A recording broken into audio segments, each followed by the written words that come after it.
this video is going to be the second redo of the series of paranormal stories I posted several years ago. So again, if you've seen those and are not interested in watching it again, then click out of the video, because it's pretty much going to be the same information, but hopefully worded better in a less annoying fashion. So the next one I'm going to be talking about is Courtney's house. Now, Courtney I mentioned in another video, the Helltown video. We were really good friends back like high school time and a couple years after. We were very, very close, like pretty much family. So I spent a good deal of time at her house. Now, we worked together as well, so a lot of times we would just, end up like doing stuff like at night, like drinking and stuff. So I didn't want to be driving home, so instead I would just stay the night there, and then we'd go together to work in the morning. So that's why I was spending so much time at her house. So Courtney had told me many times that she felt like her house was haunted, or maybe more so the fact that she was haunted, because it seemed like no matter what house she would be living in, she would have problems similar to me.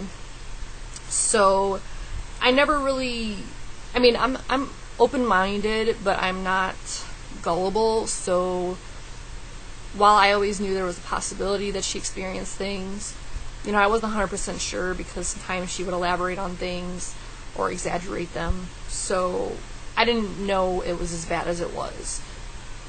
But I found out firsthand that it was pretty bad. It was one of the most haunted, if not the most haunted house that I've ever been in. So,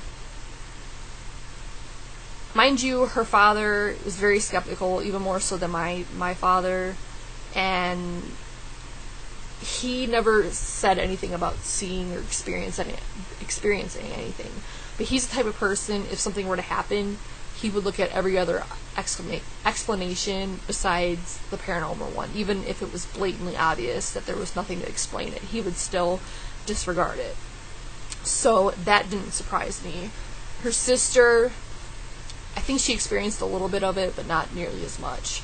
But just the sheer fact that me and Courtney both experienced things at the same time, we were witness to a lot of each other's experiences around the time, so that should be a little bit more of a, I don't know what the word would be. Like, basically, it backs up what we're trying, or what we experienced. So, yeah, and I don't believe in shared delusions or shared hallucinations. I don't really understand how that would work. I can understand people who, after telling a story, will say, yeah, I saw the same thing, or like collaborate on a story. But in our instances, we would tell each other bits and pieces of what happened, and they both matched up without us, basically leading the other person towards our story. If that makes any sense, I don't really know. But basically,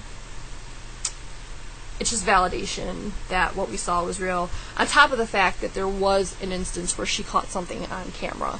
Unfortunately, like I said in my other video, this was back when flip phones were big, and cameras had just started being implemented into cell phones, so it was a long time ago. And at one point I did have the photo. I even submitted it to a paranormal website. It might have been Ghost Hunters or something along those lines, to see if they could explain what this was. But basically, she was on her couch in the living room, which a lot of, like, I would say 98%, if not 100% of everything that happened in the house happened in the living room area, specifically around the staircase. I really don't know why.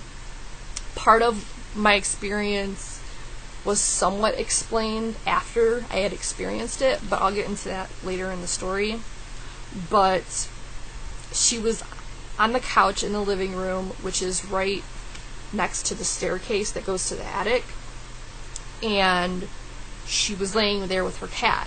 and she was taking a picture, like a selfie, I guess, of her and her cat, and she sent it to me with the subject, "What is behind me?" or "What the hell is behind me?" Now, mind you, like I said, this is back when cameras were very new on cell phones, so the resolution was absolutely horrible. All I could see was a dark outline of someone, and I'm looking behind it, and I saw nothing, so I was very confused, and I replied, "I don't see anything," and she replied, "How can you not see that?" So what I ended up doing was sending the picture to myself, to my email address. That way I could, attach the file or detach the file, however you, basically upload the file and see if I could not only lighten up the photo, but possibly enlarge it if I needed to. So I did that. I think I just used paint or something like that, and I lightened the resolution. Upon doing this, I realized that whatever it was I thought was her was not her. She was actually on the couch. This thing was standing up behind, where her head was, right in front of the staircase. So I was just, chills, goosebumps, chills, I'm getting, chills just thinking about it. But this thing had a definite head shape, an outline, shoulders, and then you couldn't really see too much else because it was only maybe 4 feet tall and completely black. You could not see through it. It was not a shadow because shadows are relatively transparent. You can see through them. On top of the fact that the only light source that was there was the background, which was behind this thing. So it was impossible that it was a shadow of anything. And back then, cameras didn't have flashes, and even if they did, it'd be an internal flash. And this thing was dark, so there was just no way. I mean, it was like a solid mass, but you couldn't see any detail. You couldn't see a face or lips or clothing, nothing. It was just a silhouette of a human-like figure. And she was on the couch, like I said, with her cat, and I was just, I couldn't believe it. So, like I said, I had sent it away to have it analyzed. I never heard anything more about it, so, and I don't even remember. I'm almost 100% sure that it was ghost hunters. This was back before they were really big, and I never heard anything back. So, I don't know. She sent it to me through her phone to my phone, so I don't see how she could have manipulated it. I mean, these days, anything's possible, but this, like I said, this was a good, I want to say 13 years ago, because we were still in high school, and I graduated in 2003. So we're talking around 2001, 2002, somewhere around there, and I don't even know if Photoshop was around back then, and if it was, we didn't have access to it, and she certainly didn't. So, and considering everything that I experienced there, I can't dispute it. So that was the thing that we had to kind of validate. Because, I mean, honestly, when you first start having these experiences, if you ever do, you really do question your sanity. Maybe you're hallucinating, maybe you're just tired, because, I mean, I have had instances where I'll be in and out of sleep and I'll see things, but in those instances, I know what it is. You can tell a difference between something that you're just seeing upon awakening and something that you're wide awake, or you know that something's off. So, on top of that, she also had a lot of strange animal deaths in and around her house. She would find random wildlife just dead inside her house. One of the times I found it because, like I said, I used to spend the night, and because we'd go to work in the morning, carpool type thing, and I couldn't sleep. It was that was the last night I spent at her house because I just couldn't sleep there anymore. I was just so uneasy. I felt like somebody was watching me all the time, and considering the experience that I had previously, which I haven't said yet, but you'll understand why I had problems, like, even just closing my eyes. It's just, I have problems sleeping as it is, and I just couldn't anymore. So I decided, because she would just pass out asleep, like, no problem, and I'd be left awake tossing and turning. So I decided that after she fell asleep and it didn't seem like I was going to get any sleep, that I was just going to leave. So I go to put on my flip-flops, because it was like in the summer or whatever, and I noticed this, what I found out was a shrew, which I had never even seen a shrew before, and it's not really a common animal. So if you don't know what it is, look it up. They're ugly as hell, and not even a baby shrew, okay, because baby shrews can be cute depending on, whatever, but this is like a full-grown, like, it was about the size of my shoe, just dead, with this mouth agape in this horrible, like, tortured manner.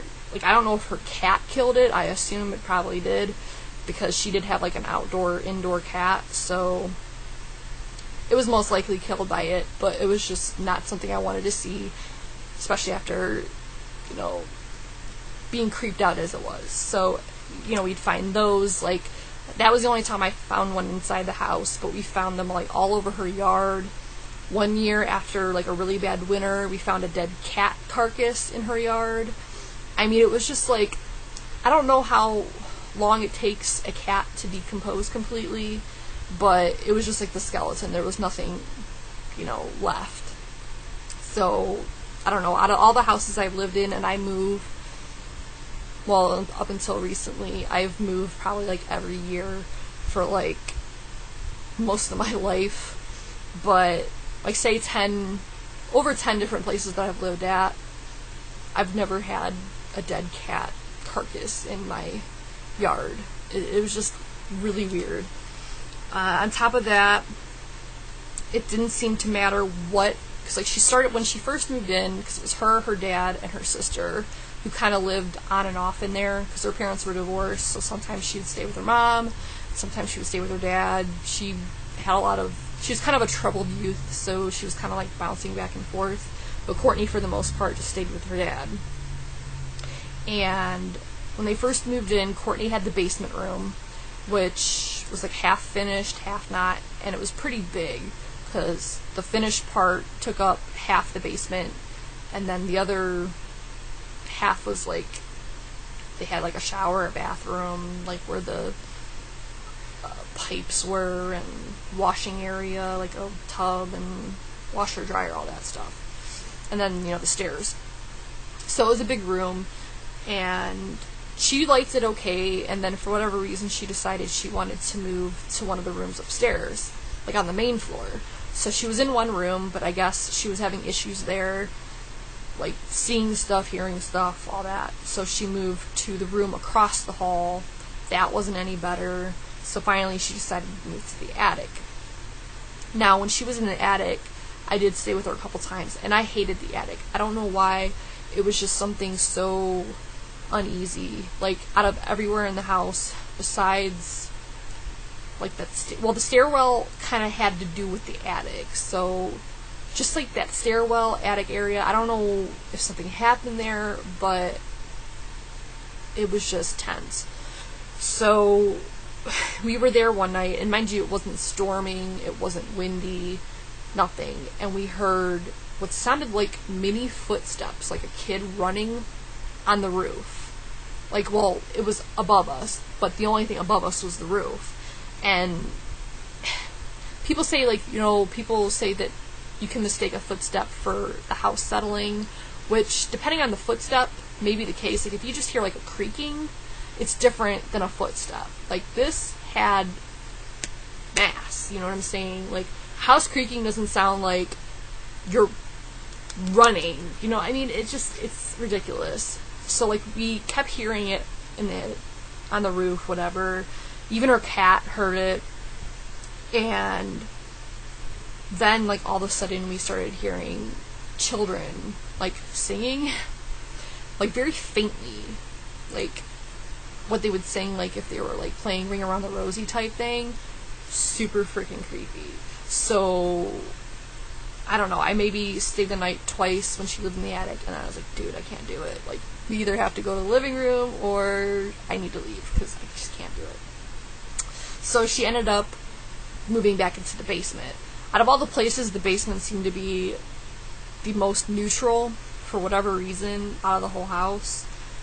And like I said, the attic stairwell area, like the living room, I did experience something there, but overall it wasn't horrible outside of the stairwell.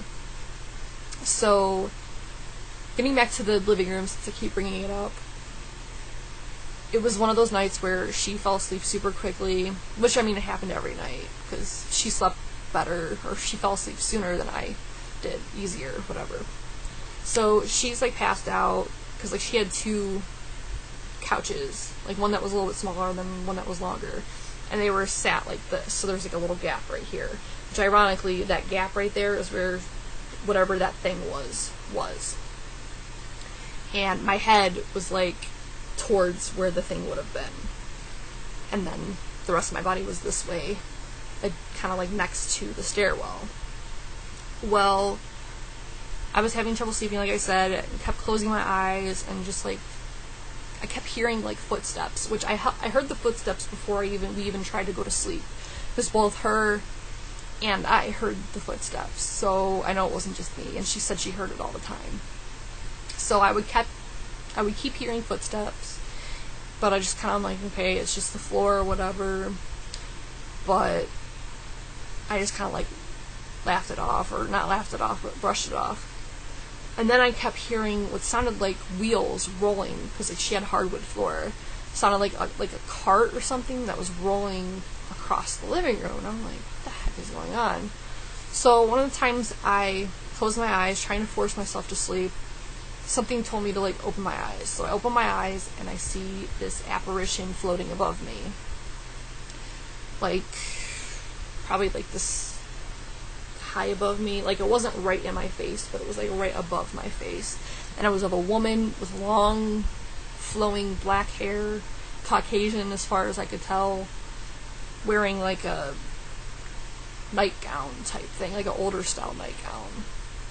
And she, like, I don't remember her facial properties or whatever. I just remember it was a female. And I was just kind of stunned. I couldn't move. I couldn't barely even blink. But I stared at this thing for what seemed like forever, but it was probably, like, maybe 30 seconds. And then finally I decided that I was going to turn over and try to wake up Courtney, which was, you know, right next to me. And she was, or at least see if she was awake, and I turned, and she noticed she was dead asleep, and then when I looked back, whatever it was gone. I was so freaked out, and I wanted to wake her up, but I don't know, I try to be considerate of people, and I was just freaking out. So I told her about it the next day, and then she tells me that one of the previous tenants had died in the living room, and was very sick towards the end of her life, and they actually had to have, like, an IV, like one of those rolling IV things. So that was pretty creepy. And what else happened? Only two more things happened. One thing happened outside, and I don't know if there's anything to this, but I had a really crappy car, and it broke down, and it was, like, in the middle of winter, and her dad, and I think maybe me or Courtney, were trying to push the car up the driveway to get it out of the street, because it had just stalled, and we were having trouble, and out of nowhere, this man just walks up and starts pushing the car, like, into the driveway. So, like, he helps us, doesn't say anything, doesn't ask if we need help, he just starts pushing. So then afterwards, you know, I thanked him, you know, and he's like, you know, it's no problem, whatever. And then he just kind of walks off. He doesn't make conversation, nothing. He just kind of walks off. So, like, after he walks off and gets a good distance away, but still in sight, we kind of turned to each other and was like, that was kind of random, you know? Like, it was a good thing, but it was just kind of random. And then when we turned back, he was just gone. And, like, he hadn't been that far up the street to just vanish. So, I don't know, that was weird.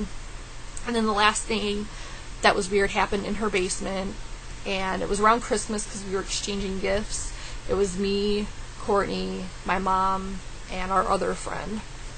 And we were all talking, and then out of nowhere, I noticed that her door to her room, because she always had it closed because she didn't want her dad bugging us or anything, which, mind you, no one else was home at the time besides us. And out of nowhere, I noticed the door, not only was it jiggling, like it started jiggling, and then it was like this, like somebody was trying to get in. And her door was weird. It was kind of hard to like push something, like you had to like, it would get stuck basically. So you would have to like really give it a nudge to open it. And I thought, you know, someone was trying to get in. Actually, the first inclination, because like she had told me that this happened to her, but I was like, yeah, whatever, it's bullshit. So like when it happened, I looked at her and she looked at me, because we were the only two that noticed. And she just kind of looks at me like, yeah. So me thinking like someone's messing with me, I jump up and I run to the door and I open it, and there's nobody there. And the steps that are going down to her room are really loud, so if it was anybody, they wouldn't have been able to get up the stairs in time, number one, and number two, I would have heard them. And there was nobody else in the house, so I don't know. It was just really, really weird. And really weird that only her and I noticed, but we did. And